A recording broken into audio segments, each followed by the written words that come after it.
ঢাকা আন্তর্জাতিক বাণিজ্য মেলার উদ্বোধন করলেন প্রধান উপদেষ্টা। উদ্যোক্তা তৈরিতে উপজেলা পর্যায়ে বাণিজ্য মেলা আয়োজনের পরামর্শ। 2025 সাল হবে হাসিনা ও আওয়ামী লীগ নেতাদের অপরাধের বিচারের বছর, বললেন চিফ প্রসিকিউটর। বিবিসির প্রতিবেদন, হিন্দুরা নয়, আগস্টের পর বাংলাদেশ থেকে বেশি ভারতে গেছেন মুসলিমরা। পাঠ্য বই ছাপাটা এবার যুদ্ধের মতো, কবে দিতে পারবো জানি না, বললেন শিক্ষা উপদেষ্টা।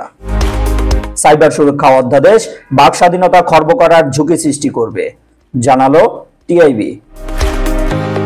সব দলের মতামত না নিলে সংস্কার টেকসই হবে না, বললেন জিএম কাদের। জুলাই স্মৃতি ফাউন্ডেশনের সহযোগিতা পেতে চিকিৎসকদের সত্যায়িত কপি লাগবে, বললেন সার্জিস আলম। আন্তর্জাতিক অপরাধ ট্রাইব্যুনালে আরো 4 প্রসিকিউটর নিয়োগ দিয়েছে সরকার।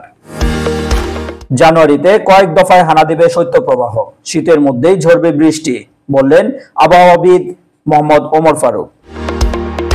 মে মাস থেকে ফিটনেসবিহীন বাস চলতে দেওয়া হবে না, বললেন বিআরটিএ চেয়ারম্যান। নারায়ণগঞ্জে পৃথক সড়ক দুর্ঘটনায় নিহত 3।